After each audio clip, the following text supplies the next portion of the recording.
بسم اللہ الرحمن الرحیم۔ السلام علیکم ورحمۃ اللہ وبرکاتہ۔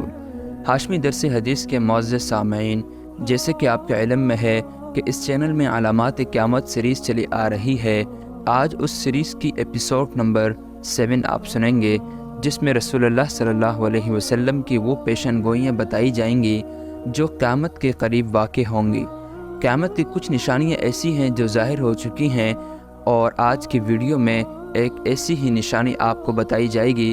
جس کا وقوع ہو چکا ہے، اور کچھ نشانیاں ایسی ہیں جو اب تک ظاہر نہیں ہوئی، قیامت کے قریب ان کا وقوع ہونا واقع ہوگا۔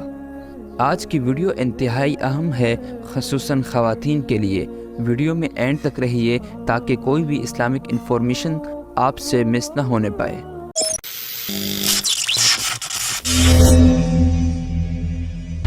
ننگی عورتیں مردوں کو اپنی طرف مائل کریں گی۔ حضرت ابو ہریرہ رضی اللہ تعالیٰ عنہ فرماتے ہیں کہ رسول خدا صلی اللہ علیہ وسلم نے ارشاد فرمایا کہ دوزخیوں کے 2 گروہ پیدا ہونے والے ہیں جنہیں میں نے نہیں دیکھا، کیونکہ وہ ابھی تک پیدا نہیں ہوئے۔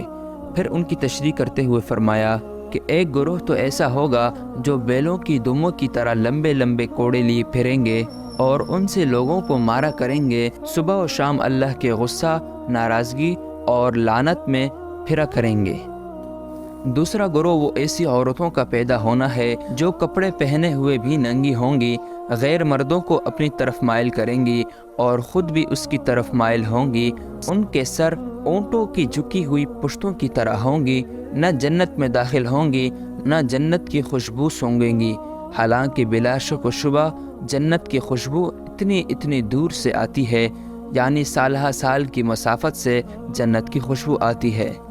اس حدیث کی تشریح میں مولانا عاشق الہی مہاجر مدنی رحمۃ اللہ علیہ ارشاد فرماتے ہیں کہ اس حدیث میں 2 پیشن گوئیاں ذکر ہیں۔ ایک ظالم گروہ کے بارے میں ہے کہ کچھ لوگ کوڑے لیے پھریں گے اور لوگوں کو ان سے پیٹا کریں گے، یعنی اقتدار کے نشے میں ضعیف اور بے کس پر ظلم کریں گے اور بلا وجہ خواہ مخواہ عام پبلک کو ستائیں گے۔ دوسری پیشن گوئی عورتوں کے حق میں ارشاد فرمائی ہے کہ آئندہ زمانے میں ایسی عورتیں موجود ہوں گی جو کپڑے پہنے ہوئے ہوں گی لیکن پھر بھی ننگی ہوں گی، یعنی اس قدر باریک کپڑے پہنیں گی کہ ان کے پہننے سے جسم چھپانے کا فائدہ حاصل نہ ہوگا، یا کپڑا باریک تو نہ ہوگا مگر چست ہونے اور بدن کی ساخت پر کس جانے کی وجہ سے ان کا پہننا اور نہ پہننا برابر ہوگا۔ اور آج کل چست ہونے کے ساتھ بدن کا ہم رنگ ہونا بھی داخل فیشن ہو چکا ہے، چنانچہ گندمی رنگ کے ایسے موزے داخل لباس ہو چکے ہیں جن کا پیر سے اوپر تک حصہ پنڈلی سے کھال کی طرح چپکا ہوا ہوتا ہے۔ بدن پر کپڑا ہونے اور اس کے باوجود بھی ننگا ہونے کی ایک صورت یہ بھی ہے کہ بدن پر اتنا تھوڑا سا کپڑا ہو اور بدن کا بیشتر حصہ اور خصوصاً وہ اعضاء کھلے رہیں جن کو باحیا عورتیں غیر مردوں سے چھپاتی ہیں،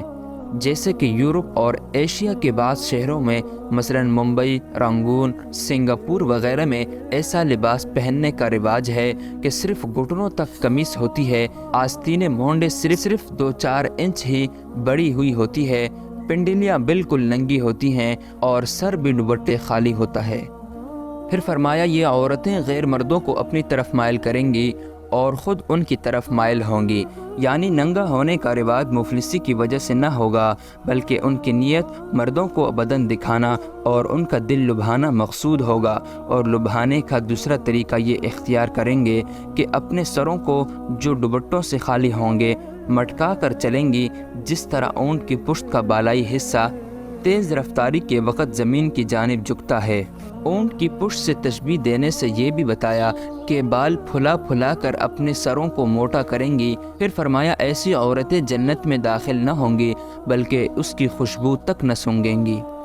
شریعت اسلامیہ نے زناکاری سے بھی روکا ہے اور ایسی چیزوں سے بھی روکا ہے جو زنا کی طرف بلانے والی ہیں، حتیٰ کہ اس کو بھی زنا فرمایا کہ کوئی عورت تیز خوشبو لگا کر مردوں پر اس لیے گزرے کہ مرد اس کی خوشبو سونگ لیں۔